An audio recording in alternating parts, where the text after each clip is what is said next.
स्वागत सर्वांचे आपल्या मॅथ्स पंढर या यूट्यूब चॅनलमध्ये। 6th स्टँडर्ड मॅथ्समधला पहिला चॅप्टर 3 डायमेन्शनल शेप्स हा अत्यंत अवघड वाटणारा चॅप्टर मुलांना अत्यंत सोप्या पद्धतीने आपण अत्यंत कमी वेळेमध्ये कव्हर करणार आहोत। चॅनलवरती नवीन असेल तर नक्की चॅनलला सबस्क्राइब करून ठेवा for the next video for the next update. तर चला सुरुवात करूया। 3 डायमेन्शनल शेप्स याचा काही जो भाग आहे मागच्या वर्षी तुम्हाला होऊन गेला आहे आणि म्हणून सुरुवातीलाच या ठिकाणी रिव्हिजन म्हणजे मागील वर्षी झालेला जो काही भाग आहे त्याची आपण थोडक्यात उजळणी करूया आणि नंतर पुढे जाऊया। परंतु तरी सुद्धा आधी आपण काय करूया की याच्या पुढचा जो काय पार्ट आहे तो आधी समजून घेऊया। 1 डायमेन्शनल म्हणजे काय, 2 डायमेन्शनल म्हणजे काय, 3 डायमेन्शनल म्हणजे काय आणि त्यानंतर या रिव्हिजनच्या पार्टकडे येऊया। आधी आपण थोडक्यात 1 डायमेन्शनल म्हणजे काय, 2D 3D म्हणजे नेमका याच्यामध्ये कशाचा विचार केला जातो ते पाहूया। मग आपल्याला या ठिकाणी काय दिलेलं आहे पहा, 1 डायमेन्शनल 1D शॉर्टकट मध्ये मी सांगणार आहे पहा। 1D मध्ये फक्त लेंथ विचारात घेतली जाते, लांबी विचारात घेतली जाते, हे लक्षात घ्या। ज्या ठिकाणी फक्त लेंथ विचारात घेतली जाते। 2D साठी पहा, 2D साठी इथे लेंथ आणि विड्थ दिलेली आहे तुम्हाला, लेंथ अँड ब्रेड्थ, इथे फक्त लेंथ, इथे लेंथ आणि ब्रेड्थ हे लक्षात घ्या। लांबी आणि रुंदी, या ब्रेड्थलाच विड्थ असे पण म्हणतात, WIDTH विड्थ, हे लक्षात घ्या। आणि 3D मध्ये LBH या 3 गोष्टी विचारात घेतल्या जातात। थोडक्यात पुन्हा एकदा सांगतो पहा, 1D साठी L, 2D साठी LB लेंथ आणि ब्रेड्थ आणि 3D साठी LBH या 3 गोष्टी पाठ करा। मला असं वाटतं की 1D 2D 3D अवघड वाटणार नाही। पहा 1D इथे या ठिकाणी एक लाईन सेगमेंट घेतलेला आहे, लाईन सेगमेंट असेल, लेंथ असेल, रे असतील किंवा आपल्या काही जर वस्तू घेतल्या, एखादी छोटीशी स्टिक असेल आपण लेंथ तिचे काउंट करतो किंवा थ्रेड असेल फक्त लेंथ काउंट करतो। मग ज्या ठिकाणी फक्त लेंथचा विचार केला जातो त्या ठिकाणी ती जी फिगर असेल किंवा वस्तू असेल ती आपण 1 डायमेन्शनल असं त्याला म्हणूया। आता 2 डायमेन्शनल की ज्या ठिकाणी 2 डायमेन्शनचा विचार केला जातो त्यामध्ये लेंथ आणि विड्थ आहे। 2 डायमेन्शनल शेप्स ऑक्युपाय म्हणजे त्या कव्हर करतात किंवा धारण करणे म्हणतो आपण त्याला।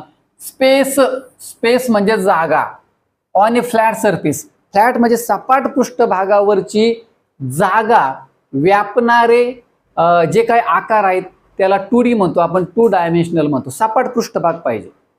मग आता याच्यामध्ये कोणते शेप्स येतील पहा। आधी इथे पहा, या तुम्हाला यावरून या फिगरवरून लगेच लक्षात येते की आपण तुम्ही नोटबुकवर वहीवर स्क्वेअरची फिगर काढली किंवा रेक्टँगलची फिगर काढली, सर्कलची फिगर काढली, तर याच्यामध्ये किंवा ट्रायंगलची फिगर असेल तर फ्लॅट सरफेसवर आपण ह्या ज्या काही फिगर्स काढतो तर त्या फ्लॅट सरफेसवरचा स्पेस म्हणजे जागा धारण करतात, कव्हर करतात, अशा ज्या काही फिगर्स आहेत त्याला 2 डायमेन्शनल शेप्स असे म्हणतात।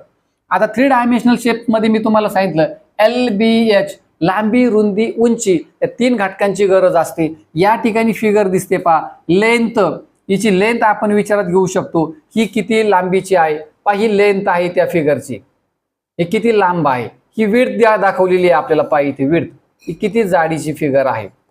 त्यानंतर ही लेंथ घेतलेली आहे पहा, इथे हा जो भाग आहे तो लेंथ आहे आणि ही उंची हाईटला डेप्थ असे पण म्हणतात। समजा खड्डा वगैरे असेल तर आपण डेप्थ विचारात घेणार, तो किती खोलीचा खड्डा आहे। आणि म्हणून 3 dimensional shapes occupy place in space. In space म्हणजे काय की जमिनीच्या वरती, समजा आता एखादी वस्तू वही वगैरे घ्या, पुस्तक घ्या किंवा वीट आहे वीट किंवा मॅच बॉक्स घ्या, काडीपेटी, ती जर आपण जमिनीवर ठेवली किंवा अशा हातावर ठेवली तर स्पेस अवकाशातला तिने किती भाग व्यापलेला आहे। ज्या वस्तू अशा अवकाशातला भाग व्यापतात, जागा व्यापतात, त्या 3 डायमेन्शनल असतात। म्हणजे थोडक्यात काय की त्यांना जमिनीच्या वरती उंची असते, हे लक्षात घ्या। आणि म्हणून असे जे काय आकार आहेत त्यांना 3 डायमेन्शनल शेप्स असे म्हणतात। आता या ठिकाणी पहा, इथे एक फिगर दाखवलेली आहे तुम्हाला, मग ती क्युबॉइड शेप असेल, क्यूब शेप असेल, हे क्युबॉइड शेप, क्यूब शेप तुम्ही मागच्या वर्षी पाहिले। क्यूब शेप म्हणजे काय तर सापशिडी मधला ठोकळा क्यूब शेप असतो। क्युबॉइड शेपमध्ये आपण मॅच बॉक्स घेऊ शकतो, इष्टकाची ती आकाराची, किंवा ब्रिक विटेचा आकार, नोटबुक असेल तुमची, त्याचप्रमाणे बुक असेल, हे सगळे काय आहेत, क्युबॉइड शेप आहेत, हे लक्षात घ्या, कारण यांना हाईट आहे. तर अशा प्रकारे आपण थोडक्यात पाहिली. ते तुम्हाला थोडक्यात एवढंच लक्षात ठेवायचं आहे, 1D म्हणजे लेंथ काउंट केली जाते, 2D मध्ये लेंथ आणि ब्रेथ काउंट केली जाते, आणि 3D मध्ये LBH तिन्ही काउंट केले जातात. तर चला आपण मागे जाऊया. आता आपण या ठिकाणी तुम्हाला रिव्हिजन मध्ये जो काय पार्ट दिलाय त्याचा विचार करूया. Identify the shapes of the following objects and classify them as 2 dimensional and 3 dimensional shapes. 1 डायमेन्शनलचा या ठिकाणी विचार करायचा नाही, फक्त 2D आणि 3Dचा विचार करायचा आहे. मी तुम्हाला सांगितलंय 2D मध्ये आपण LB विचारात घेतो, लेंथ आणि ब्रेड, आणि 3D मध्ये LBH विचारात घेतो आपण. ज्या ठिकाणी हाईट विचारात घेतली जाते, ज्या वस्तूला उंची असते, जमिनीवर ठेवल्यानंतर जिला उंची असते दाखवते ती, त्याला आपण 3D शेप्स म्हणतो. आणि 2D कशा असतात की फ्लॅट सरफेसवरच्या फिगर्स, फ्लॅट सरफेसवरच्या, जिथे हाईटचा संबंध येत नाही, ते 2 डायमेन्शनल. तर चला आता आपण विचार करूया. ड्रमचा जर विचार केला आपण, जमिनीवर ठेवला तर त्याला उंची आपल्याला स्पष्टपणे दिसते, म्हणजे हा नक्कीच काय आहे, 3 डायमेन्शनल आहे. 3 डायमेन्शनल मध्ये ड्रम येईल पहा, बरोबर. जमिनीवर ठेवला तो असं उंच दिसणार आहे आपल्याला. लेंथ आहे त्याची पहा, तो किती लांबीचा आहे. आता त्याला जर आपण असा, आता या ठिकाणी काय होणार आहे की त्याची लांबी पण आपण ग्राह्य धरू शकतो आणि ही त्याची उंची पण ग्राह्य धरू शकतो, सेम येणार आहे. मग रुंदी कोणती येणार आहे त्याची, बी. तर ज्या ठिकाणी जास्त फुगीर भाग आहे ही त्याची रुंदी असणार आहे, हे लक्षात घ्या, ही त्याची रुंदी असणार आहे. हे 3 डायमेन्शनल शेप मध्ये ड्रम येईल. आता पुढे घ्या, सरफेस ऑफ ए टेबल. पूर्ण टेबलचा विचार नाही करायचा, त्याचा वरचा पृष्ठभाग, फ्लॅट सरफेस, त्याच्यामुळे त्याच्या उंचीचा विचार नाही येणार. आता तुम्ही म्हणाल की टेबल आपण जमिनीवर ठेवला त्याला हाईट आहे, परंतु आपल्याला या ठिकाणी सरफेस शब्द महत्वाचा आहे, तो विचारात घ्यायचा, वरचा पृष्ठभाग. आणि त्याला असेल फक्त ही लेंथ आणि ही ब्रेड, हे पाही, म्हणजे हा येईल 2 dimensional. Surface of A table इथे 2D दिलाय तुम्हाला, ते ऑलरेडी प्रिंट करून दिले. आता चला, रीड पाईप और माउथ पीस एक वाद्य आहे. आता याला ही लेंथ आहे त्याची, हे पहा, ही लेंथ आहे, बरोबर आहे, ही ब्रेड आहे त्याची, आणि त्याला जमिनीवर जर आपण ठेवला तर त्याला उंची पण असणार आहे, बरोबर आहे, कारण ते वाद्य जमिनीवर ठेवलं तर त्याला हाईट तर नक्की असणार आहे. म्हणजे हा 3D आहे, हे लक्षात घ्या, रीड पाईप.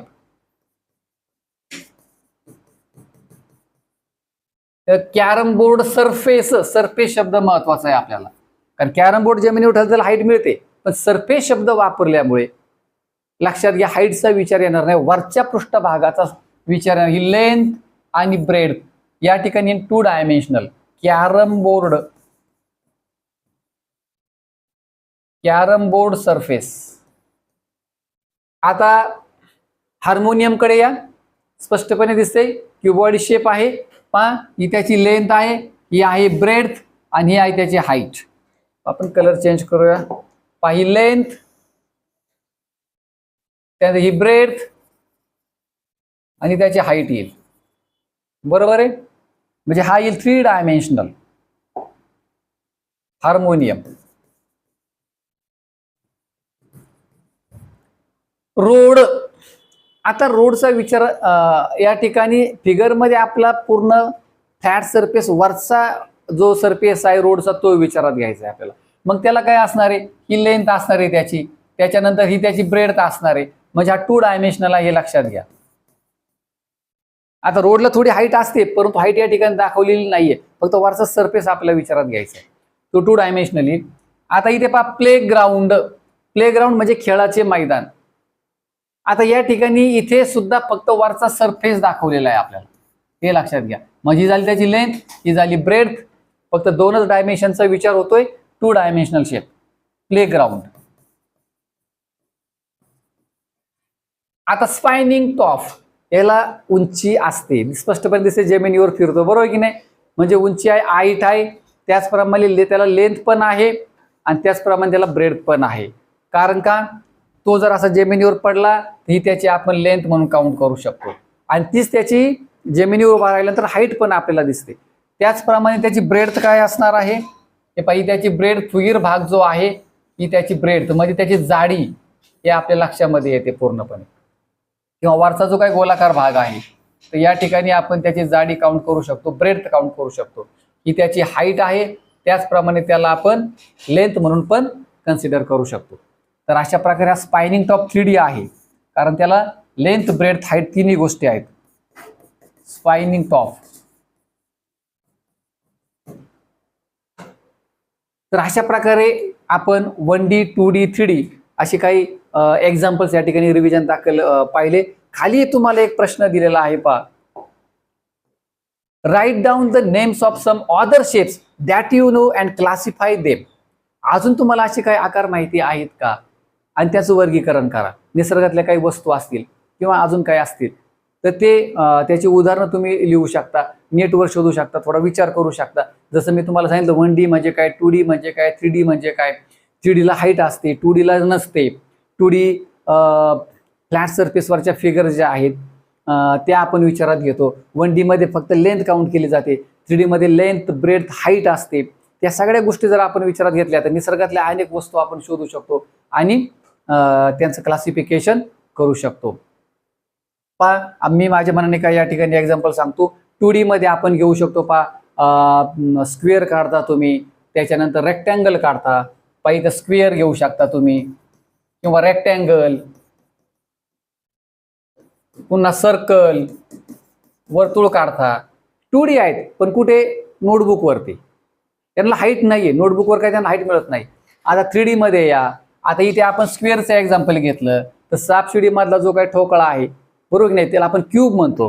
तर ह्या क्यूबचा जो काही सरफेस आहे, प्रत्येक सरफेस हा स्क्वेअर शेप असतो, पण क्यूबला हाईट असते, हे लक्षात घ्या. त्यामुळे त्याचं एक्झाम्पल 3D मध्ये जाईल. इथे मी रेक्टँगल घेतलाय.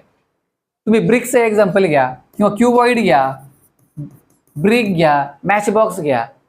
येथे लक्षामध्ये त्याचा प्रत्येकाचा सरफेस कसा असतो, रेक्टँग्युलर असतो, ते 3D शेपमध्ये जाईल.